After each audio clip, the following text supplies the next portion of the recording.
नमस्कार। उद्यमी संवादको आजको श्रृङ्खलामा तपाईँलाई स्वागत छ। म विशाल गैरे। कोभिड-19ले नेपालको अर्थतन्त्रमा पारेको नकारात्मक असर कम हुन नपाउँदै फेरि अनेक खालका उल्झनहरू अर्थतन्त्रमा र उद्यम व्यवसायमा परिराखेको छ। खास गरेर नेपालको आयात र निर्यातको अवस्था खाडल बढ्दै गइरहेको छ र सँगसँगै बैंकहरूले लोन प्रवाह गर्न सकिरहेका छैनन् र त्यसैगरी विदेशी मुद्राको सञ्चिति घट्दै जाँदाखेरि नेपालको अर्थतन्त्रमा यसले कस्तो असर पार्छ भनेर निकै धेरै नकारात्मक टीका टिप्पणी भइरहेका छन्। यसै सन्दर्भमा आज हामी उद्यमी संवादको यो श्रृङ्खलामा वास्तविक यथार्थ बुझ्ने कोसिस गर्नेछौँ। त्यसका लागि आज हामीसँग स्टुडियोमा नेपाल राष्ट्र बैंकका कार्यकारी निर्देशक डाक्टर प्रकाश कुमार श्रेष्ठजी हुनुहुन्छ। त्यसैगरी हामीसँग नेपाल उद्योग वाणिज्य महासङ्घका उपाध्यक्ष दिनेश श्रेष्ठजी हुनुहुन्छ र त्यसैगरी हामीसँग खास गरेर वित्तीय मामिलाका जानकार पनि हुनुहुन्छ, चार्टर एकाउन्टेन्ट पनि हुनुहुन्छ र कामना सेवा विकास बैंकका प्रमुख कार्यकारी अधिकृत प्रवीण बस्नेतज्यू पनि आजको संवाद श्रृङ्खला हुनुहुन्छ। म तीनैजना अतिथिहरूलाई कार्यक्रममा स्वागत गर्न चाहन्छु। म कार्यक्रमको सुरुवात प्रकाश श्रेष्ठजीबाट गर्न चाहन्छु। तपाईँ नेपाल राष्ट्र बैंकको अध्ययन अनुसन्धान विभागको विभागीय प्रमुख पनि हुनुहुन्छ। पछिल्लो समय यो नेपालको आर्थिक अवस्थालाई लिएर धेरै नकारात्मक टीका टिप्पणी भइरहेका छन्। खास गरी राष्ट्र बैंकको तर्फबाट पछिल्लो अध्ययनले नेपालको अर्थतन्त्रको यथार्थ अवस्थालाई कसरी चित्रित गरेको छ, यही सन्दर्भबाट म आजको कार्यक्रम सुरुवात गर्छु। धन्यवाद विशालजी प्रश्नको लागि। अहिले अब अघि तपाईँले भने जस्तै कोभिड-19 पछि चाहिँ आर्थिक क्षेत्र पुनरुत्थान हुने क्रममा अलिकति आयात बढेको, त्यसको लागि कर्जा प्रवाह पनि बढेको, जसले गर्दाखेरि अहिले बाह्य क्षेत्रमा अलिकति शोधनान्तर घाटा बढ्दै गएको, विदेशी विनिमय सञ्चिति घट्दै गएकोले केही दबावमा छ। बाहिर चर्चामा आए जस्तो त्यस्तो सङ्कटै आएको केही पनि होइन, अलिकति दबावमा छ। अहिले पनि विदेशी विनिमय सञ्चितिले चाहिँ वस्तु तथा सेवा आयात गर्ने झन्डै 6.7 महिना को वस्तु तथा सेवा आयात धान्न सक्ने विदेशी विनिमय सञ्चिति छ र विगतमा अलिकति आयातको जुन दरले बढिरहेको छ त्यो दर कायम रह्यो भने अलिकति गाह्रो पार्छ कि भन्ने कुरो हो। त्यो आयातलाई अलिकति नियन्त्रण गर्नुपर्ने विभिन्न उपायबाट देखिन्छ। त्यो बाह्य असन्तुलन जुन छ, शोधनान्तर घाटा, विदेशी विनिमय सञ्चितिको घट्दो अवस्थाले, त्यसैले गर्दा अलिकति यो ब्याङ्किङ क्षेत्रमा तरलताको अभाव भएको छ। खास गरी कस्तो छ भने त्यो दुईवटा क्षेत्र सम्बन्धित छन्। कर्जा प्रवाह बढी भयो, त्यो कर्जा चाहिँ प्रत्यक्ष अप्रत्यक्ष रूपमा आयात भुक्तानीमा गयो, जसले गर्दाखेरि 258 अर्बको फागुन मसान्तसम्म जुन शोधनान्तर घाटा छ त्यति रुपियाँ चाहिँ बाहिर गयो नेपालबाट। त्यो नै तरलता वास्तवमा घटेको हो। त्यो तरलता घट्दाखेरि ब्याङ्किङ क्षेत्रमा पनि तरलता अलिकति कम भयो। त्यो अहिलेको प्रमुख चुनौतीको रूपमा यो बाह्य क्षेत्रको असन्तुलन र त्यसले सिर्जना गरेको तरलता अभाव छ। त्यसपछि अर्को एउटा कुरा थप्छु। अहिले पछिल्लो समय अन्तर्राष्ट्रिय मूल्य वृद्धिले गर्दा, पेट्रोलियम पदार्थको मूल्य वृद्धिले गर्दा यो हाम्रो मूल्य वृद्धि पनि अलिकति बढ्न थालेको अवस्था चाहिँ छ। त्यो बाहेक अरू सूचकहरू सामान्य नै छन्। हजुर, जस्तो अहिले मानिसहरूले अहिले बजारमा एकदम धेरै इस्यु बनाइरहेको छ, खास गरी युक्रेन र अहिले रसियाको युद्ध चलिरहेछ। त्यसले पनि अब डलरको भाउ बढ्ने, तेलको चाहिँ महँगी हुने कारणले गर्दा पनि अर्थतन्त्रमा असर परेको छ भनेर पनि टीका टिप्पणी भएको छ। र अर्को महत्त्वपूर्ण विषय चाहिँ अहिले नेपालमा धेरै उठेको चाहिँ नेपाल अब टाट पल्टिन लाग्यो, श्रीलङ्का जस्तो हुन थाल्यो भनेर मान्छेहरूले धेरै नै यसलाई भयभीत बनाइरहेको हुन्छन्। तपाईँले राष्ट्र बैंकको तर्फबाट सूचकहरू ठिक छन् भन्दै गर्दाखेरि अब निजी क्षेत्रबाट या कर्जा प्रवाहको अवस्था तपाईँले देखिरहनु भएको छ। विगत झन्डै 6 महिना 1 वर्ष भइसक्यो। त्यो मान्छेहरू चाहिँ उद्यमीहरूले कर्जाको लागि तपाईँको चाहिँ महिनौँ कुरिरहेछन्, पाउन सकिरहेको छैनन्। अब स्थिति त बाहिर विश्लेषकले टिप्पणी गर्दा त नकारात्मकै बढी देखिन्छ। होइन, अब सङ्कट होइन, दबावको स्थितिमा चाहिँ छौँ हामी। र पछिल्लो समय तपाईँले भने जस्तै रसिया युक्रेनको युद्धले गर्दा पेट्रोलियम पदार्थको मूल्य घट्ला भनेको झन् बढेको स्थिति छ। त्यो बढ्दै गर्दाखेरि हाम्रो आयात चाहिँ सबभन्दा ठुलो, सबभन्दा धेरै हाम्रो 1 नम्बरमा आयात हुने भनेको पेट्रोलियम पदार्थ छ। हाम्रो आयातको 14-15% त्यही हुन्छ। त्यसले गर्दाखेरि त्यसको मूल्य बढ्दा हाम्रो आयातको भोल्युम पनि बढेको छ, झन् हामीलाई बाह्य क्षेत्रलाई धन दबाव दिएको छ। सँगसँगै त्यसको मूल्य बढ्दाखेरि लगातार हामी कहाँ पनि पेट्रोलियम पदार्थको मूल्य बढिरहेको छ र त्यस सँगसँगै यातायातको मूल्य बढ्ने भयो र समग्रमा मूल्य स्थितिमा विश्वव्यापी रूपमा जुन किसिमले चाप परेको छ, नेपालमा पनि चाप परेको स्थिति चाहिँ छ। तर हामी त्यस्तो अचाक्ली खालको मूल्य वृद्धिमा चाहिँ छैनौँ केही अरू अन्य देशहरूमा जस्तो। र पक्कै पनि हामीले अहिले पछिल्लो समय केही दबाव खेप्नु परेको कर्जा प्रवाहमा तरलता उपलब्ध नभएको अवस्था चाहिँ हो। तर हाम्रो भुक्तानी प्रणालीको लागि भुक्तानी गर्न कुनै तरलताको अभाव चाहिँ छैन। या कर्जा प्रवाहमा किन तरलता अभाव भयो भने विगतमा अलि धेरै कर्जा प्रवाह भयो, हाम्रो क्षमताले भ्याएभन्दा बढी कर्जा प्रवाह भयो। अब त्यो चाहिँ अब क्षमता सकिएको अवस्था भयो। त्यसमाथि पनि धेरै आयात भुक्तानीमा जाँदाखेरि हाम्रो भएको तरलता बाहिर जाँदाखेरि अप्ठ्यारो भएको हो।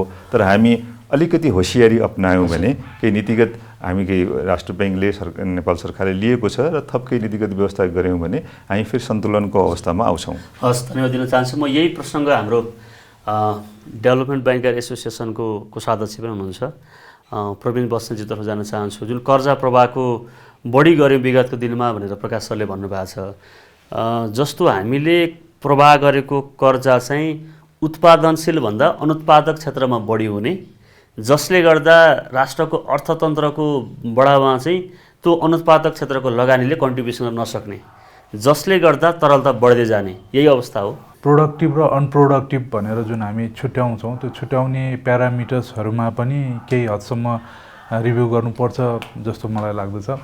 अब कुनै पनि कार्यले यदि इकोनोमीमा जीडीपीमा फर्दर एसिस्ट गर्छ भने मेरो विचारमा त्यसलाई कम्प्लिटली अनप्रोडक्टिभ भनेर सेग्रिगेट गर्न पनि गाह्रो छ।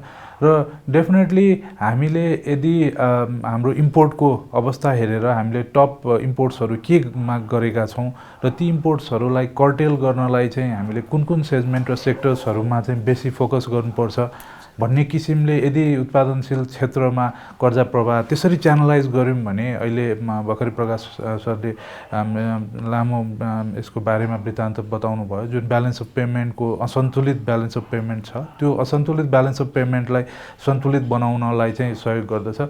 अर्को कुरा हामीले के बुझ्नु पर्यो भने ब्याङ्क अथवा वित्तीय संस्था भनेको आफैले म प्रोडक्टिभ सेक्टरमा लगानी गर्छु अथवा अनप्रोडक्टिभ सेक्टरमा लगानी गर्छु भनेर हाम्रो आफैले डिसाइड गर्ने हाम्रो चाहिँ प्यारामिटर्स अथवा भनौँ न डिसिजन मेकिङमा हाम्रो रोल कमै हुन्छ। अब जसले कर्जा लिन आउनुहुन्छ उहाँहरूको प्रोजेक्ट्सहरू हेरेर उहाँहरूको डिमान्डहरू हेरेर हामी अगाडि बढ्नुपर्ने पनि हुन्छ र त्यसमाथि पनि हाम्रो चाहिँ बेसिकली एकदमै ट्रेडिङ बेस्ड इकोनोमी भयो र हिजो अस्तिका दिनमा पहिलेका दिनमा जे जति यो उद्योगहरू थिए ती पनि बिस्तारै ठुला ठुला उद्योगहरू धराशायी हुँदै र त्यस्ता औद्योगिक घरानाहरू समेत अब चाहिँ ट्रेडिङ बेस्ड यो चाहिँ बिजनेसमा मात्र उहाँहरूले फोकस गर्नुभएको अवस्था छ र यी सारा कारणले गर्दा हामीसम्म आइपुग्ने कर्जाको लागि डिमान्ड गर्न आइपुग्नेमा चाहिँ यो उत्पादनशील क्षेत्रभन्दा यो ट्रेडिङ बेस्ड चाहिँ इकोनोमीका त्यो डिमान्डहरू बेसी छन्। त्यसले पनि हामीलाई अलिकति लिमिट जस्तो अहिले ब्याङ्कहरूले यो त्रैमासिक विवरण सार्वजनिक गरिरहेछन्, खास गरेर यो बेस रेट भनेको आधार दरमा अधिकतम 2% प्रिमियर जोडेर लोन प्रवाह गर्ने भन्छ। अब विगतको दिनमा चाहिँ हामीले सिङ्गल डिजिटमा चाहिँ ब्याज दर हुनुपर्छ भनेर निजी क्षेत्रबाट आवाज उठाइरहनु भएको थियो। अहिले त बेस रेट नै डबल डिजिटमा गइसकेको छ र अब निक्षेपकर्ताले पनि तपाईँको त्यो निक्षेपकर्तालाई दिँदै आएको ब्याज दर नघट्ने हो भने चाहिँ पक्कै पनि लोन प्रवाह गर्दाखेरि ब्याज दर त बढ्छ र यो बढ्ने अझै देखिन्छ।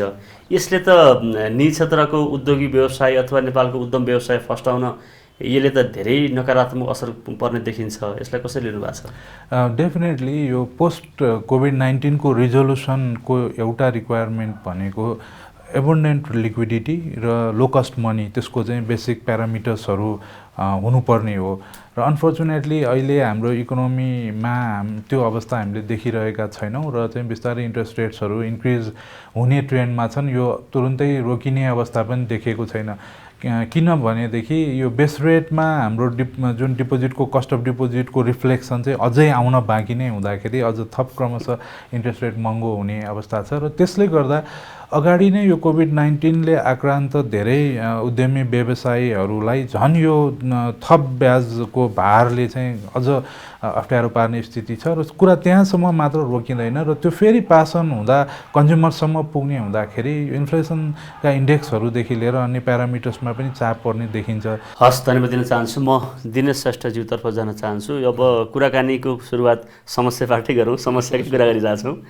यो कोभिड-19ले नकारात्मक असर त उद्योग व्यवसायलाई गरेकै थियो र पछिल्लो समय फेरि तपाईँको यो ब्याज दरको कुरादेखि लिएर काम गर्ने इकोसिस्टमको कुरादेखि लिएर आज त हामी संवाद गर्दै गर्दा स्थानीय तहको निर्वाचनको मननै दर्ता भइरहेछ। अब चुनावले पनि बिचमा अब 1-1.5 महिना साइलेन्टै बस्नुपर्ने खालको छ।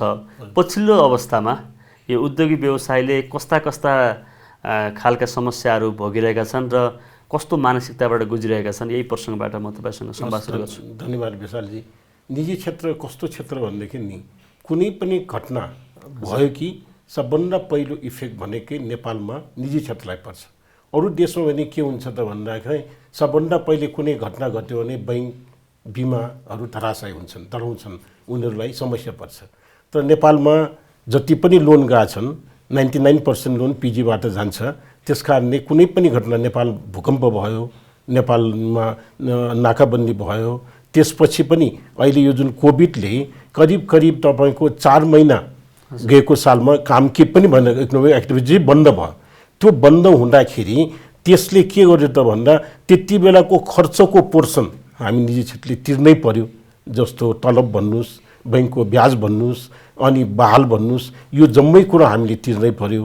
तर चाहिँ नि हाम्रो आम्दानी चाहिँ जिरो भयो। अब अहिलेको समस्या के छ त भन्दा राष्ट्र बैंकले यो पुनर्कर्जा, यो कर्जाको पुनर्संरचना जुन गरेको थियो त्यो पैसा जम्मै अहिले नै तिर्नाऊ भनेर भनिदिँदाखेरि चाहिँ नि व्यवसायहरूमा एउटा ठुलो ह्याभोक क्रिएट भएको छ। अहिले कहाँबाट तिर्ने त? अहिले सबभन्दा शोषण गर्ने शोषित वर्ग भनेकै उद्योगी व्यवसाय भएका छन्। जस्तो म योसँग जोड्न चाहन्छु, उद्योगी व्यवसायले लगानी गर्दा लगानीका प्राथमिकताहरू निर्धारण गर्दा उत्पादनशील क्षेत्रमा लगानी गर्ने र जसले चाहिँ टाइममा ट्याक्सहरू पनि राज्यलाई तिर्ने, जुन ट्याक्सबाट राज्यले चाहिँ राज्यका प्राथमिकताका क्षेत्रहरू विकास निर्माणदेखि लिएर जनतालाई अनुभूत हुने खालका कार्यक्रमहरू लागू गर्न सक्ने र सँगसँगै उद्यमी व्यवसायले पनि छिटो कमाउनको लागि ओभरनाइट टाइपको आज लगानी गऱ्यो भोलि फाइदा हुने खालको चाहिँ त्यस्तो खालको क्षेत्रमा लगानी गर्नुभन्दा हजुरले अघि भने जस्तै कृषि, पर्यटन, जलविद्युत अथवा हामीलाई आवश्यकता के छ त यहाँ चाहिँ नेपाली जनताले खोजेको र हामीले निर्यात गर्न सकिने त्यस्तो विषयमा लगानी गर्यो भने पनि त अलि सजिलो हुन्थ्यो होला समग्रतामा अर्थतन्त्रलाई राइट ट्र्याकमा ल्याउनको लागि। यसमा उद्योगी व्यवसायको केही भूमिका नै छैन जस्तो लाग्छ। एकदमै भूमिका छ। एकदम तपाईँलाई म प्रश्न गरौँ, 100 वर्षमा राज्यले गर्न नसकेको काम निजी क्षेत्रलाई सानो सहयोग गरेपछि 10 वर्षमा पुर्याइदिएको छ। जलविद्युतमा राज्यले 100 वर्षसम्म नेपालमा सबभन्दा पहिले जलविद्युत बाल्ने देश नेपाल हो। 100 वर्षमा नगरेको काम 10 वर्षमा निजी क्षेत्रले गरेर देखाएको हो। राज्यले गरेको भन्दा बढ्ता प्रोडक्सन गरे हो। निजी क्षेत्रलाई उत्साह चाहिन्छ, नाफा हुन्छ भन्ने कुरा लोभ देखाउनुपर्छ। निजी क्षेत्र तयार छ। आज सिमेन्टमा राज्यले सिमेन्ट उद्योग चलाएको हो नि त। अब यो जुन हाम्रो चौबारको सिमेन्ट, हिमाल सिमेन्ट बन्द गर्नुपर्ने अवस्था आयो। किन आयो त? राज्यले गर्दा। त्यसले राज्यले चलाउने होइन, राज्यले भनेको त काम गर्ने हो। हस्, धन्यवाद दिन चाहन्छु। म हाम्रो प्रकाश श्रेष्ठजीतर्फ आउन चाहन्छु। तपाईँले योभन्दा अगाडि लुम्बिनी प्रदेशको योजना आयोगको उपाध्यक्षको रूपमा पनि काम गरिसक्नु भएको छ र अर्थ मन्त्रालयको प्रमुख आर्थिक सल्लाहकारको रूपमा पनि काम गरिसक्नु भएको छ। अहिले सरकारले बजेट निर्माणको क्रम अगाडि बढाइसकेका छ। आर्थिक वर्ष 79-80 का लागि चाहिँ नयाँ नीति कार्यक्रम र बजेट निर्माणको कुरा अगाडि बढाएको छ। खास गरी यो बजेटमा उद्यमी व्यवसायका एजेन्डा चाहिँ पर्ने, नीतिगत सम्बोधन पनि हुने, नीति कार्यक्रम आउँदा उद्यमीहरू उत्साही पनि हुने, बजेट आउँदा पनि हुने, तर बजेटको कार्यान्वयन पछि असाध्यै कमजोर या फितल हुने। किन यस्तो हुन्छ? तपाईँको अनुभवले के भन्छ? म यो लिन चाहन्छु। यो यस्तो छ, अब यहाँ पुँजीगत खर्चको स्थिति हेऱ्यौँ अथवा कतिपय नीतिहरूको कार्यान्वयनको स्थिति हेऱ्यौँ भने तपाईँले भने जस्तो छ। अब यो जुन संयन्त्र छ नि, संयन्त्रले अब त्यो अनुसारको हामीले अपेक्षा गरे अनुसारको काम गर्न सकिरहेको छैन, काम गरिरहेको छैन। कतिपय अलिकति प्रतिबद्धताको अभाव पनि छ, कतिपय ठाउँमा जनशक्तिको अभाव पनि छ, फेरि कतिपय अवस्थामा कर्मचारी व्यवस्थापनमा पनि समस्या देखिया छ।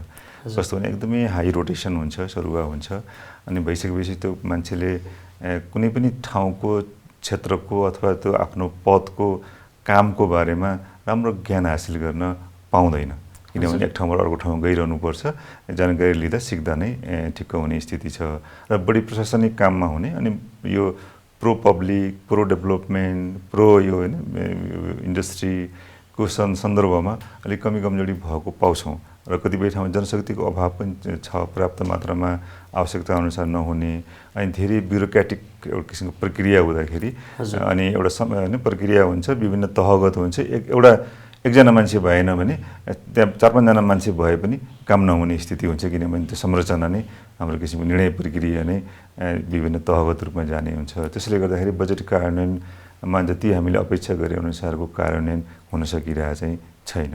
अब ब्याङ्कले पैसा दिन नसक्ने, सहकारीले पैसा दिन नसक्ने, अनि फाइलहरू पेन्डिङ हुने लोनको, अब यो खालको समस्याले त मलाई लाग्छ धेरै ठुलो नकारात्मक असर गरिरहेछ नि क्षेत्रमा। अब यो समस्या मात्रै राख्ने भन्दा पनि अब तपाईँ एज अ ब्याङ्कर पनि हुनुहुन्छ, सँगसँगै यो वित्तीय मामिलाको जानकारी पनि हुनुहुन्छ, चार्टर्ड एकाउन्टेन्ट पनि हुनुहुन्छ, तपाईँलाई के लाग्छ अब यो समस्यालाई हल गर्नको लागि चाहिँ सरकारले प्राथमिकता आधारमा 1, 2, 3, 4, 5 यसरी काम गर्यो भने चाहिँ नेपालको इकोनोमीलाई पुरानै लयमा फर्काउन सकिन्छ भन्ने त्यो के आइडिया छ हजुरसँग? अवश्य पनि यो एकदम गम्भीर समस्या हो र यसलाई म्याजिक जस्तो, जादु जस्तो यो भयो भने हुन्छ भन्ने किसिमको त्यस्तो रेसिपी चाहिँ अब त्यो सम्भव छैन। यो अलिकति दीर्घकालीन रूपमा काम गर्नुपर्ने विषय पनि हो। त्यो भन्दै गर्दाखेरि केही कुराहरू चाहिँ तुरुन्तै तत्कालै बेनिफिट दिने अथवा रिजल्ट लिएर आउने त्यस्तो सर्ट टर्म स्पेसिफिक कामहरू पनि हुन सक्छन् र केही चाहिँ लङ टर्मका कामहरू पनि हुन सक्छन्। त्यो दुईटै कुराहरूलाई हामीले मिक्स गरेर लिएर जानुपर्छ जस्तो लाग्दछ। जस्तो सर्ट रनमा हामीले के गर्न सक्छौँ भन्ने कुरामा मैले फोकस गरेँ। सबैभन्दा पहिले हाम्रो जुन डिपोजिटको ग्रोथ, इकोनोमी एज अ होलको ग्रोथ यो फिस्कल इयरमा हेऱ्यौँ भनेदेखि एकदमै नेग्लिजिबल अमाउन्टमा छ र त्यो ग्रोथ गराउनको लागि इभेन्चुअली रात दिनमै एकदमै जादु हुने त्यस्तो अवस्था चाहिँ छैन। तैपनि जुन बजेटका खर्चहरूका कुराहरू छन्, ती बजेटका जुन क्यापिटल एक्सपेन्सेसका कुराहरू छन्, यो त राष्ट्रिय समस्याको रूपमा आइरहेको छ र हाम्रो ब्यालेन्स अफ पेमेन्टलाई हामीले चाहिँ जगेर्ना गरेर यसलाई मजबुत बनाएर लगिरहनु पर्ने अवस्थामा चाहिँ दृढ रूपमा, कङ्क्रिट रूपमा चाहिँ यो विषयमा के गर्न सकिन्छ भनेर हेर्नुपर्छ जस्तो लाग्दछ। अब वैशाखको मिडमा हामी आइसक्यौँ, अब असारे जुन विकास भनिन्छ त्यस्तो विकासको हिसाबले केही पैसा रिलिज भएर केही समय चाहिँ अलिकति कम्फोर्टेबल हुन्छ कि भन्ने पनि एउटा चाहिँ अन्डरस्ट्यान्डिङ भनौँ न एउटा वित्तीय उसमा छ। एउटा कुरा चाहिँ पक्कै हो कि डिपोजिटको रेट्सहरू बढाएर डिपोजिट बढ्नेवाला चाहिँ अब छैन होइन। त्यसमा हामी एकदमै ढुक्क हौँ। यो हामीले लास्ट फ्यु भनौँ न क्वार्टरदेखि यो ब्याङ्क वित्तीय संस्थाहरूले चाहिँ डिसिजन मेकिङमा हामीले फिल गरेको कुरा हो। त्यसले ओभरअल रूपमा नेगेटिभ इम्प्याक्ट मात्र पार्नेवाला छ, तर पोजिटिभली इम्प्याक्ट पार्दैन भन्ने कुरा। अर्को इम्पोर्टेन्ट कुरा चाहिँ अब जुन दात्री संस्था निकायहरूबाट आइरहेको जुन रकमहरू छन्, फन्डहरू छन्, त्यसलाई अप्रोप्रिएटली च्यानलाइज गरेर त्यसलाई चाँडोभन्दा चाँडो यसलाई चाहिँ लिएर आउने व्यवस्था गर्न सकिएला। जस्तो अहिलेको यो अवस्था आउनुमा चाहिँ हाम्रो मुलुक चाहिँ रेमिट्यान्सले धानेको मुलुक हो। रेमिट्यान्स चाहिँ कोभिडले गर्दा घट्यो, जसले गर्दा चाहिँ जुन प्रवाह हुनुपर्ने चाहिँ यो आर्थिक क्रियाकलाप हो त्यो कम हुँदाखेरि चाहिँ यो समस्या आएको भन्ने पनि सुनिन्छ। खास के हो? अब त्यसको केही पोर्सन पक्कै पनि होला। म त्यसमा म यसरी पनि राख्न चाहन्छु, केही वर्ष अगाडिदेखि भनौँ न लामो समयदेखि स्पेसल्ली यो इन्सर्जेन्सीको पालादेखि जुन चाहिँ रेमिटेन्समा को फ्लो बढिरहेको, मानिसहरू बाहिर गएर रेमिटेन्स लिएर आउने फ्लो थियो, तर त्यसमा हामीले मूलभूत रूपमा परिवर्तन गर्न सकेनौँ। हिजो पनि हाम्रो चाहिँ एकदम लो स्किल लेबरको रूपमा युज हुन्थे हाम्रा चाहिँ पिपलहरू र उहाँहरूले लिएर आउने एकदम ह्यान्डफुल अफ मनी थियो भने यो बिचमा हामीले कुनै पनि संयन्त्र त्यस्तो इफेक्टिभ संयन्त्र बनाउन सकेनौँ कि उहाँहरूको अपस्किल गरेर भोलि त्यही जबमा जाँदाखेरि पनि म्यानिफोल्ड अमाउन्ट चाहिँ फेरि भित्राएर आउने त्यस्तो किसिमको हामीले कुनै पनि मेकानिजम बनाउन सकेनौँ। त्यही भएर रेमिटेन्सको ग्रोथ जुनसुकै कुराको पनि ग्रोथ त एउटा अल्टिमेटली एक ठाउँमा पिकमा पुगेर फेरि त्यो चाहिँ फ्ल्याट भएर फेरि त्यो डाउनवर्ड कर्भ भएर जाने नै हो। र यो विषयमा यदि हामीले त्यो कर्भलाई चाहिँ स्टडी बनाउन चाहन्छौँ भने त्यसमा त हामीले केही वर्क गर्नु पर्यो, त्यसमा पोलिसी इन्टरभेन्सन गर्नु पर्यो र रियल रूपमा चाहिँ बाहिर सेल हुन सक्ने स्किलहरू डेभलप गरेर ल्याउनु पर्यो। त्यही भएर वृद्धिको कुरा चाहिँ हामीले हिजो त्यो कुरालाई अलिक विचार पुऱ्याएको भए आज ठुलो रूपमा चाहिँ वृद्धि हुन सक्थ्यो र रेमिटेन्सकोबाट हामी त्यति चिन्तित हुन्छौँ। 1 नम्बर। 2 नम्बर, जुन रेमिटेन्सबाट पैसा आएको छ त्यसलाई च्यानलाइज गर्ने कुरामा पनि के गर्न सकिन्छ, त्यसलाई प्रोडक्टिभली च्यानलाइज गर्ने कुरामा प्रत्येक हाउस होल्डको चाहिँ आफ्नो एउटा रेगुलर एक्सपेन्सेसहरू बाहेकको पैसालाई एउटा चाहिँ सेभिङलाई कसरी च्यानलाइज गर्न सकिन्छ ताकि त्यो फ्यामिलीलाई पनि भोलि फ्युचर सर्टेन होस् र कन्ट्रीमा पनि त्यो चाहिँ प्रोडक्टिभ रूपमा एउटा चेन अफ जुन इकोनोमिक चेन चाहिँ रन गर्न सक्ने बनाउन सकिन्थ्यो। त्यो पनि अर्को पाटो हो जस्तो लाग्दछ मलाई। र अब जुन चाहिँ यो डेफिसिटको कुरामा सबभन्दा अब हामीले इम्पोर्ट गरिरहेछौँ भनेर भनिरहेछौँ, इम्पोर्ट गर्ने हामीले लिस्टमा हेऱ्यौँ भने सबभन्दा हाइएस्ट हामीले इम्पोर्ट के गरिरहेछौँ आज भन्दाखेरि पेट्रोलियम प्रोडक्ट्सहरू इम्पोर्ट गरिरहेछौँ होइन। यो फलामजन्य स्टिल यो यस्तो खालको आइटम्सहरू गरिरहेछौँ, कम्प्युटर्सहरू गरिरहेछौँ, त्यस्तै निर्माण सामग्रीहरू धेरै मात्रामा गरिरहेछौँ, क्यापिटल इक्विपमेन्ट्सहरू गरिरहेछौँ। अब एउटा कोभिडभरि चाहिँ यत्रा धेरै प्रोजेक्टहरू सुसुप्त अवस्थामा बसिसकेपछि पोस्ट कोभिड चाहिँ जुर्मुराएर यो सबै चाहिँ इम्पोर्ट गरौँ भनेर लिएर आउँ त्यो नराम्रो पनि हो जस्तो लाग्दैन। त्यसमा अलार्मिङ के छ भने अब फुड पनि हामीले इम्पोर्ट गरिरहेछौँ। हामी डे टु डे जे कुरा हामी चाहिँ यो चाहिँ हामीलाई अहिले अलिकति समय हामी यसलाई रोक्न सक्छौँ भन्ने कुरा पनि इम्पोर्ट गरिरहेछौँ। त्यही भएर इम्पोर्टको चाहिँ यदि हामीले लिस्ट हेऱ्यौँ भने त्यो लिस्टलाई हामी यो बिना पनि हामी काम गर्न सक्ने लिस्टहरू के छन्, यसमा कर्टेल गर्ने कुराहरू के छन्, अब त्यो कुरामा चाहिँ हामीले तुरुन्तै सुरु गरेर स्ट्रिन्जेन्ट रूपमा एक अल्टरनेटिभ नेपालमा डेभलप गर्नु पर्यो। 2, अहिलेलाई चाहिँ त्यसको कति हदसम्म कर्टेल गर्न सकिन्छ कर्टेल पनि गर्नु पर्यो जस्तो लाग्छ। म श्रेष्ठज्यूतर्फ जान चाहन्छु। अब खास गरेर यो सरकार, राष्ट्र ब्याङ्क या ब्याङ्क वित्तीय संस्थालाई चाहिँ अहिलेको जुन समस्याहरू छ, चुनौतीहरू छ, यो समाधानको लागि चाहिँ नेपाल उद्योग वाणिज्य महासङ्घको तर्फबाट र तपाईँको तर्फबाट पनि दिने सुझावहरू के छन्? म सुझावहरू लिन चाहन्छु। हस्, धन्यवाद विशालजी। अहिले के छ त भन्दाखेरि अहिलेको अवस्था भनेको बैङ्क, वित्तीय संस्था, निजी क्षेत्र र डिपोजिटर तिनैजना बस्नुपर्ने अवस्था हो हेर्नुहोस् है। त्यस कारण सबभन्दा अब तिनवटा क्षेत्र सरकारले गर्नुपर्ने भन्नुभयो। पहिले त के छ भने वित्तीय संस्था बैङ्कहरूले अघि पनि प्रवीणजीले भन्नुभयो जस्तो काम नगरिकन पैसा बैङ्कमा राखेर खाने जुन एउटा समूह छ उहाँहरूलाई मुद्रास्फीतिको जे रेट हुन्छ देशको त्यो रेटसम्मको मात्रै ब्याज दिनुपर्छ। उहाँले भन्नुभयो जस्तो ब्याज बढी दिँदैमा पैसा फल्ने त होइन, ऊ यहाँ बढ्ने पनि होइन भनेपछि त्यसले के गर्यो त भन्दा बैङ्कहरूको बेस रेट बढाउनलाई मद्दत गर्यो। त्यस हाम्रो भनाइ के थियो भने उहाँहरू एकचोटि बसेर 28वटा बैङ्क मिलेर बैङ्कको सङ्घ बनाएर अब अर्को महिना प्रत्येक महिना 10%ले ब्याज बढाउँदै जाने भनेर बढाएको हो। त्यो बढाएर त डिपोजिट बढेन भनेपछि मलाई के लाग्छ भनेदेखि 5-6% भन्दा बढ्ता डिपोजिटरलाई पैसा डिपोजिटमा ब्याज नदिउँ। त्यसपछि 4-5% बैङ्कहरूले पनि आफ्नो खर्च कम गरेर बैङ्कले लेन्डिङ गर्दा 9%, 8%, 9%मा लेन्डिङ गर्यो भने हाम्रो लागत पनि कम हुन्छ, फिजिबल हुन्छ अनि लगानी गर्नलाई सजिलो हुन्छ। बैङ्कहरूलाई मैले मेन रूपमा यो भनेदेखि नि अब सरकारको लागि चाहिँ राष्ट्र ब्याङ्कले त अब राष्ट्र ब्याङ्क र सरकारले सस्तोमा पैसा ल्याउन सक्नु पर्यो। हाम्रोमा के हुन्छ त भन्दा र मेटेरियल भन्नुहोस् या तयारी गुड्स भन्नुहोस् संसारको कहाँ सस्तोमा के पाइन्छ हेरेर हामी इम्पोर्ट गरेर जनतालाई सस्तोमा लिएर नाफा कमाउनु खोज्ने व्यवसाय हो। बैङ्कहरूमा पनि अब कच्चा पदार्थ उहाँहरूको पैसा पुगेन, दिएको पैसा एग्रेसिभली 5 महिनामा 1 वर्षमा लगानी गर्ने पैसा 6 महिनामै लगानी गरेर सिद्ध्याइदिनु भयो भनेदेखि त उहाँहरूले कि त अन्तबाट लगानी ल्याउन सक्नु पर्यो, होइन भनेदेखि त जे छ एउटा लिमिटेसन त हुन्छ। त्यो उहाँहरूले पनि बैङ्कलाई चाहिँ नि सहयोग गरेर बाहिर सस्तो पैसा ल्याउनलाई कोसिस हुनुपर्ने हो। दोस्रोमा के छ त भन्दा रेमिटेन्सहरू ल्याउनको लागि अहिले पनि के छ भने अहिले त कस्तो भइसक्यो भने मैले सुनेको जति पनि डिपोजिट आउँछ जम्मै रेमिटेन्सकै डिपोजिट भएर 1% बढ्दै ब्याज तिरिरहेछ कसरी छुटाउने त? यो पैसा रेमिट्यान्सबाट आएको हो या यो पैसा डिपोजिटबाट आएको हो? त्यो छैन। अहिले भने त्यसले झन् उहाँहरूको लागत बढाइदिएको छ। त्यस कारणले 1% आधा % ब्याज बढाउँदैमा बाहिर बस्ने रेमिट्यान्स पठाउनेहरूले अब नेपालमा पैसा पठाउनेवाला छैन। मलाई के लाग्छ, उहाँहरू पनि शिक्षित हुनुहुन्छ, कहाँ लगायो भने पैसा बढी आउँछ, उहाँहरूले पैसा कमाएको जम्मै नेपालमै पठाउँछ भन्ने छैन। उहाँले पठाउनलाई प्रेरित गर्नु पर्यो। उहाँलाई मैले त के लाग्छ भनेदेखि तपाईँको $1 यदि राज्यले नेपालमा आयो भनेदेखि सरकारले 30 देखि 35% कर राजस्वको रूपमा पाउँछ।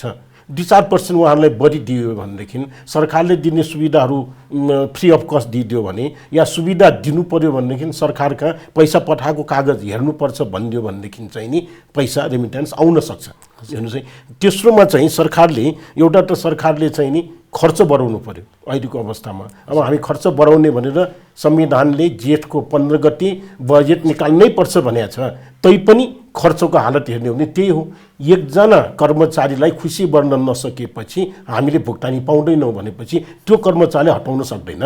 किन त भन्दाखेरि कर्मचारी सबैजना आस्थाको आधारमा पार्टीगत रूपमा छुटाइरहेको अवस्था छ। मलाई पार्टीहरू देखेर अचम्म लाग्छ कि अब राजनीति परिवर्तनको त कुनै पनि गुन्जाइस छैन भनेदेखि अब पनि यो पार्टीगत चाहिँ किन गर्नुपर्ने? कर्मचारीहरू सबै त राज्यको कर्मचारी हो। उनीहरूले एमाले आयो फलना मान्छे प्रोक्युरमेन्टमा बस्छ हाकिम भएर, अरू काङ्ग्रेस आयो फलना आउँछ यो किन हुन्छ? अहिले भर्खर भन्नुभयो जस्तै कर्मचारी व्यवस्थापनमा एकदम आमूल परिवर्तनको जरुरी छ। वितरणमुखी कामहरू गर्नु भएन। निजी क्षेत्रसँग सम्बन्धित कानुनहरू छिटोभन्दा छिटो रिभाइभ गर्नु पर्यो। हामीले त्यो सुझाव दिएका छौँ। र अहिले पेट्रोलियम प्रोडक्टको इम्पोर्ट बढी भन्यो, अरू सामानहरू सुपारी मरिचको इम्पोर्ट गर्न दिने भनेको छ। नेपाली उद्योगलाई त्यो सामान चाहिने हो भनेदेखि त्यसको स्टडी गरेर दिनुपर्छ। तर पेट्रोलियम प्रोडक्ट नेपालमा आउँछ, इन्डियन गाडी जति नेपालमा दिनको 2000 गाडी नेपालमा आउँछ, त्यसले भरेर फेरि पेट्रोल इन्डियामै लान्छ भन्ने त्यसलाई कन्ट्रोल राज्यले गर्नु पर्यो नि। हेर्नुहोस् है, भनेपछि इन्डियामा विदेशी मुद्रा खर्चेर आएको चाहिँ जुन सामान छ फेरि इन्डियामा रिएक्सपोर्ट हुन्छ र त्यो पैसा हराउँछ भनेदेखि त त्यो कन्ट्रोल गर्न सक्नु पर्यो। मेरो विचारमा यी कामहरू गर्यो भनेदेखि र उत्पादन क्षेत्रमा दुईटा कुरो म तपाईँलाई भनौँ, लागत उत्पादनमा किन आउँछ त भन्दा कुनै पनि उद्योगीले नेपालमा कुनै पनि उद्योग लगायो भनेदेखि उसलाई चाहिँ नि कच्चा पदार्थ तयारी पदार्थभन्दा कम हुन्छ भन्ने कुराको नीतिगत निर्णय गरिदिउँ न। बहुउपयोग गर्छ, विश्वासको सङ्कट छ, निजी क्षेत्रले पैसा खाएर भागिहाल्छ कि बाट कमाउँछ कि भन्ने सोच गर्नु भएन। कसैले तपाईँको कच्चा पदार्थ ल्याउँछ भने उसले उत्पादनलाई नै सहयोग गर्ने हो, उत्पादन नै ल्याउने हो। अब प्लास्टिकको सामान प्याकिङ भएर चाहिँ नि संसारबाट आयो भने फ्री छ। हेर्नुहोस्, कि त भन्न सक्नुपर्छ प्लास्टिकको प्याकिङ हामी एक्सेप्ट गर्दैनौँ, तर नेपाली उद्योगले त्यही प्याकेजिङ इम्पोर्ट गर्यो भनेदेखि तपाईँको करको दर 40% छ। अनि उद्योग कसरी आउँछ? मैले तपाईँलाई भनौँ, फाइल नेपालमा बन्छ। हेर्नुहोस् है, नेपालमा फाइल बनेर आयो भने 20% भंसार छ भनेदेखि त्यो फाइलमा लाग्ने जुन कभर पेपर छ मगायो भने 40% भंसार लिइदिन्छ। अनि त्यो फाइल बनाउन सक्छ त नेपालमा कुनै पनि आइटम्स? त्यस कारणले नीतिगत रूपमा सरकारले उद्योग चाहिन्छ भनेर भएन, उत्पादकत्वसँग मिलेर अनुदान दिनु पर्यो। वितरणमुखी काम सरकारले गर्नु भएन, आफ्नो कार्यकर्ताहरूलाई पैसा बाँड्ने काम यो भइरहेछ। यो कृषकलाई जसले उत्पादन बढाउँछ उनीहरूलाई सहयोग गर्नु पर्यो। इन्डियामा चीनमा जस्तो पोलिसीहरू गरेका छ। उद्योगले पनि उत्पादन बढाउँछ भने उनीहरूलाई सहयोग गर्नु पर्यो। भनेपछि नेपालमा उद्योग नआउने कुरै छैन, उत्पादन वृद्धि नहुने पनि कुरा देखाएको हो। हामीले 4% GDP-मा गरे हो, उसलाई बढाउन दिए। तर 90को दशकमा जति सुविधा राज्यले दिएको थियो, उद्योगलाई बिक्री कर 50% छुट दिएको थियो, त्यही आधारमा आजसम्म त्यो जगमा उद्योगहरू बढ्दै आएको हो। त्यो सुविधाहरू चाहिँ राज्यले दिन्छ। जस्तो तपाईँले भनेको कुरालाई यसरी बुझ्न सकिन्छ, जस्तो राजनीतिक दलहरूले जुन आफ्नो घोषणापत्रमा, नारामा, भाषणमा जुन कुरा उल्लेख गरेका छन् ती कुरा कानुन मात्रै भए पनि हामी चाहिँ एउटा कन्ट्रीलाई राइट वेमा डिरेक्ट गर्न सक्छौँ। हेर्नुहोस्, अर्थमन्त्रीले बजेट भाषणमा 3 घण्टा बोल्नुहुन्छ, त्यो 3 घण्टा बोलेको कुरो 3 वर्षमा पनि लागू हुँदैन। तर नबोलेको कुरा जुन हुन्छ नि त्यहाँभित्रको भंसार दर बेलुका 4 बजे नै लागू हुन्छ। त्यस कारणले यो परिवर्तन गर्नु पर्यो। उहाँहरू तयारी नगरिकन किन बोल्ने? अब त्यो नीति निर्णय हुनु पर्यो। मन्त्रीले बोल्नुभएको हामीलाई कुरै कागजै आएको छैन तपाईँले भनेर के गर्ने? यो भनेको के हो त? मन्त्री जस्तो व्यक्तिले बोलेको कुरो लागू हुँदैन भन्ने अब कहाँको भन्न जाने? त्यसकारणले कमजोरी त्यहाँ छ। हेर्नुहोस् है, अहिले पनि घोषणापत्रमा हामीले हिजो जुन जति पनि पार्टीहरूले निकाल्यो, निजी क्षेत्र विकासको चाहिँ इन्जिन हो, निजी क्षेत्रलाई साथ लिएर हिँड्ने भनेको छ। हामी त्यसको लागि त आभारै व्यक्त गर्छौँ। तर कसरी त? हामीले भनेको कुरोलाई तिमीले भनेको कुरा यो ठिक हो, आजै लगाइदिन्छु, यो भनेको गलत हो, यो लाउन सक्दिनँ भन्नु। तर केही समूहको लागि मागेको कुरोलाई अहिले पनि बजेट आएको छ। हामी केमा चिन्तित छौँ त भन्दा कुनै समूहले लगेको कुरो, व्यक्तिगत फाइदाको लागि लगेको कुरो नीतिगत रूपमा कार्यान्वयन हुनेतिर नहोस्, जनतालाई सहयोग हुनु पर्यो। कुनै राज्यले सहयोग दियो भनेदेखि त्यो सहयोगको कारणले जनताले पनि त्यो प्रडक्ट चाहिँ नि सस्तोमा पाउनु पर्यो। त्यस्तो नीति भयो भने मलाई लाग्छ देशमा औद्योगिकरण हुन्छ। हस्, धन्यवाद दिन चाहन्छु। म प्रकाश सरतर्फ आउन चाहन्छु। हामीले लामो छलफल गरिरहेछौँ यो उद्यमशीलता र वित्तीय क्षेत्रकै विषयमा। खास गरेर अघि प्रवीण सरले भने जस्तै यो ब्याङ्कमा या सहकारीबाट चाहिँ लोन प्रवाह चाहिँ सहज रूपमा नहुँदाखेरि चाहिँ अर्थतन्त्रमा डेफिनेटली असर गरेको छ र निक्षेपकर्ताले पाउने ब्याज र अब उद्यमीले कर्जा लिँदाखेरि गर्नेको ब्याज दुवै बढिरहेछ। अथवा चाहिँ अब जसले डिपोजिट गरेको छ उसले पनि अझै बढी पाए हुन्थ्यो भन्ने चाहना हुन त स्वाभाविकै हो। यो तरलतालाई हामीले कसरी समाधानतिर लैजान सक्छौँ? जस्तो यो कुराहरू गऱ्यौँ भने चाहिँ यसलाई हामी पुरानै लयमा फर्काउन सक्छौँ भन्ने केही विषयहरू छन् हजुरसँग? हजुर, भर्खर दिनेश सरले उठाउनु भएको कुरा ब्याजसँग अनि प्रवीण सरले उठाउनु भएका, अनि पक्कै पनि उद्योग व्यवसायहरूलाई ब्याज बढ्दा मर्का परेको स्वाभाविक हो। र उद्योग व्यवसायको लागि ब्याजमा भन्दा पनि अरू समस्याहरू पनि छन्, स्ट्रक्चरल समस्या मात्रै पनि छन्। ब्याज चाहिँ एउटा सानो समस्या हो ब्याजको सन्दर्भमा। जहाँसम्म अहिलेको सन्दर्भ छ ब्याज बढेको, यो पनि डिमान्ड र सप्लाईको कुरो हो। लोनेबल फन्ड जुन भन्छ, कर्जायोग्य साधनको आपूर्ति र मागको मिसम्याच भयो, त्यसको प्राइस हो ब्याज दर। त्यो प्राइस अरू वस्तुको जस्तै प्राइस एडजस्ट हुन्छ, तलमाथि भइरहन्छ र त्यसले गर्दा उहाँहरूलाई अलिकति गाह्रो परेको हो। त्यसपछि सधैँ यो रहन्छ भन्ने पनि छैन। विगतमा हेऱ्यो भने पनि बेला बेलामा अप एन्ड डाउन भइरहेको स्थिति छ, डिमान्ड सप्लाईको मिसम्याच हुँदा हुने गर्छ। र अर्कोतिर अहिले पछिल्लो समय ब्याज दर बढ्दाखेरि हामीले मन्थली डेटा हेर्दाखेरि यो ब्याज दर बढिसकेपछि जुन दरले निक्षेप घटिरहेको थियो अहिले रोकिएको छ। निक्षेपमा होइन, तरलतालाई समाधान गर्ने गरी निक्षेप सङ्कलन त भएको छैन, तर विगतमा जुन ढङ्गले खस्किरहेको थियो त्यो कम भएको छ। र यो जब ब्याज दर बढ्यो अनि कर्जाको प्रवाह चाहिँ केही कमी भएको छ, तपाईँले भन्छ तरलता पनि छैन, कमी भएको छ। यो हामीले ब्याङ्किङ सिस्टमलाई बाह्य क्षेत्रसँग जोडेर हेर्नुपर्ने हुन्छ। बाह्य क्षेत्रसँग जोडेर हेर्नुपर्छ। जति बढी कर्जा प्रवाह हुन्छ त्यति बाह्य क्षेत्रमा दबाब पर्ने अवस्था छ। किनभने हिजो पनि हामीले हेऱ्यौँ, सस्तो ब्याज बेला सस्तो ब्याज दर भएको बेलामा पनि हाम्रो कर्जा कहाँ प्रयोग भयो त भन्दा सस्तो ब्याज दरको कर्जा पनि प्रयोग हुने भनेको रियल इस्टेटमा, आयातमा, सेयरमा भयो। प्रोडक्सनै सेक्टरमा त कर्जा ब्याज दर सस्तो हुँदैमा पनि गएको स्थिति छैन, अरू समस्याहरू पनि छन्। त्यसकारणले ब्याज दर सस्तो हुँदैमा उत्पादन बढिहाल्छ भन्ने अवस्था नेपालको सन्दर्भमा छैन। त्यो सस्तो भयो भने बरु हामी यस्तै विभिन्न किसिमको लग्जरियस कन्स्पिक्युअस कन्जम्सन टाइपको कन्जम्सनहरू गर्छौँ हामी। त्यस्तो अवस्था चाहिँ छ। अब अहिलेको अवस्था समाधान गर्नको लागि जहाँसम्म छ यो केही असन्तुलन हो। इकोनोमीमा बेला बेलामा चक्रहरू आउँछन्, ट्रेड साइकलहरू आउँछन्, बिजनेस साइकलहरू आउँछन्। त्यो मार्केट इकोनोमीको एउटा नेचर फिचर पनि हो, त्यो भइरहन्छ। आफै फेरि माग र आपूर्तिको त्यो अन्तर्क्रियाबाट सन्तुलनमा पनि जान्छ। जस्तै अहिले ब्याज दर बढेको छ, मान्छेले अलिक कम कन्जम्सन गर्छ, बचत गर्न खोज्छ, कम उपभोग गर्न खोज्छ, कम आयात गर्न खोज्छ। अहिले समस्या आयो किनभने कर्जा बढी आयातमा गयो, आयातले असन्तुलन क्रिएट गर्यो, बाह्य क्षेत्रतिर भुक्तानी असन्तुलन भयो, तरलता बाहिरतिर प्रवाह भयो, हामी कहाँ त्यो समस्या आएको। अहिले तत्काललाई अब हामीले आयातलाई कसरी कम गर्ने भन्ने कुरोतिर ध्यान दिनुपर्ने हुन्छ। अब अलि मध्यमकाल दीर्घकालतिरको सोच पनि राख्नुपर्ने हुन्छ। हाम्रो आयात ज्यादै बढी भयो, नुनदेखि सुनसम्मको सबै प्रकारको हामी हाम्रो किचनमा हेरौँ, अरू सबै अफिसमा हेरौँ, अनेकौँ कुराहरू हामीले आयात गरेका छौँ। जति कति प्रडक्सन गर्न सकिने कुरा पनि आयात गरेका छौँ। हामी काम गर्न अलिक कम काम गर्ने बढी उपभोगवादी होइन, कन्ज्युमरिजम बढ्दै गएको स्थिति पनि छ। त्यो संस्कृतिलाई पनि परिवर्तन गर्नुपर्छ। हामीले सबैले सरकारको दिनेश सरले भने जस्तै सरकारका नीतिदेखि लिएर निजी क्षेत्र सबै उत्पादनमा लाग्नु पर्यो। अहिले जति होइन पूर्वाधार विस्तार हुँदै जति गएको छ नि, हामी उदाहरणको रूपमा लिउँ, सडक जति विस्तार भएको छ, बिजुली जति विस्तार भएको छ, इभन यो सञ्चार होइन यो इन्टरनेट जति विस्तार भएको छ, उति हाम्रो इम्पोर्ट बढेको छ। हामी उत्पादन गरेका छैनौँ। जति सडक विस्तार भएको छ गाडी झन् बढी गुडिया छ होइन, झन् त्यो त्यसपछि आयातित वस्तुहरू झन् गाउँ गाउँ पुगेको छ होइन। इन्टरनेट विस्तार गरिरहेको छ, इन्टरनेटबाट मान्छे होइन काम गर्नुभन्दा त्यो इन्टरनेटमा भुल्ने स्थिति पुगेको छ होइन। त्यसबाट उपभोग गरेर जुन उत्पादन गर्नु पर्थ्यो मान्छे होइन बसेर झन् आरामदायी स्थितिमा भनेपछि रेल लिएर आएर रेलबाट चाहिँ उताबाट सामान ल्याउने यताबाट खाली पठाउने हो त्यस्तो अनि स्थिति छ। फ्लाइटहरू चाहिँ भैरवा पोखरा एयरपोर्ट बनाएको छ, अब विदेशबाट डाइरेक्ट पोखरामा भैरवा लिएर आउने तर यहाँबाट नलैजाने हुने भयो। त्यस कारणले हामीले उत्पादन उत्पादन उत्पादन उत्पादन उत्पादनलाई बजारसँग जोड्ने गरी फेरि हाम्रो कस्तो एनामोलिज छ भने विसङ्गतिहरू छ भने कतिपय उत्पादनले यहाँ बजार पाउँदैन। हाम्रो उद्योग व्यवसायी हुनुहुन्छ उहाँहरूको मैले पनि यो अझै डिपर जानुपर्ने त्यहीँ संलग्न हुनुपर्ने जस्तो लाग्छ।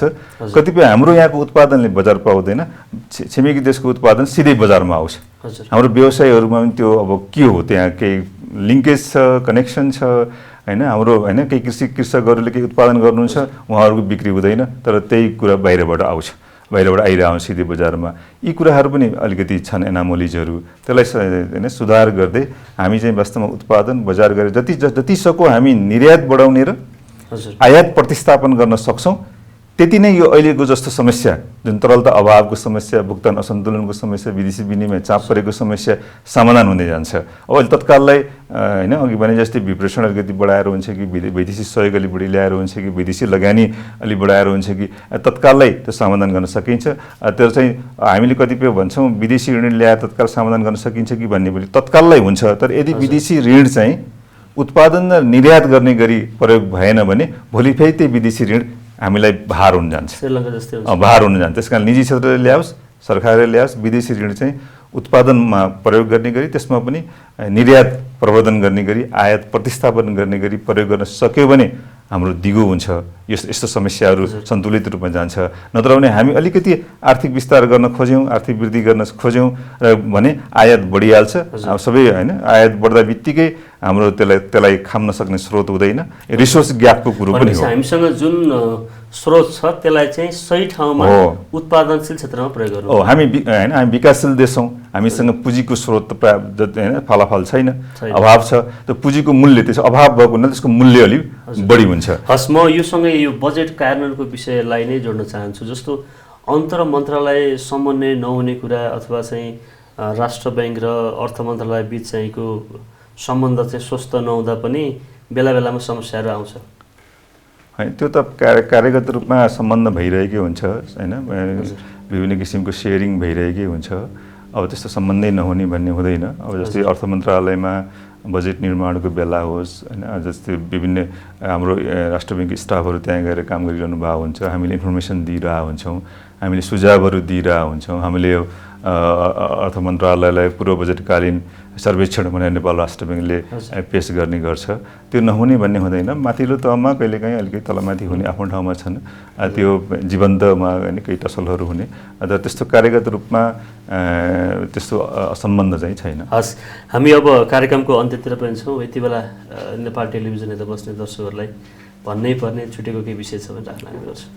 अब हामीले अलिकति हाम्रो आनी बानी सुधार्नुपर्ने चाहिँ छ। हामी बढी उपभोगवादी भएका छौँ, हामी बढी अलि ऐस आरामतिर बढी हाम्रो ध्यान गएको छ।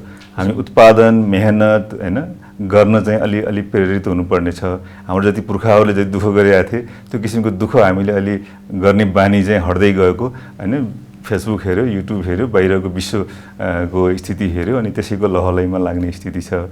हाम्रो अवस्थालाई हेरिकन, हाम्रो स्थितिलाई हेरिकन हामी यहीँ सङ्घर्ष गरेर यहीँको माटोबाट हामीले होइन अब प्रगति गर्न, विकास गर्न सक्नुपर्ने हुन्छ, गर्नुपर्ने हुन्छ। त्यो अरू चोइसै छैन, त्यतातिर लाग्नुपर्ने हुन्छ।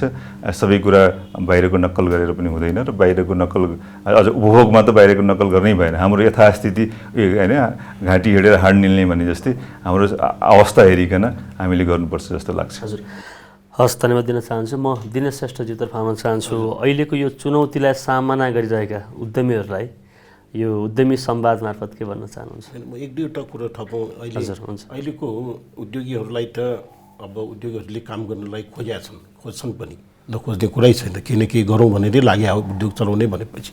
तर त्यो सम्भावना नभएपछि नै उनीहरू ट्रेडिङमा डाइभर्ट भयो।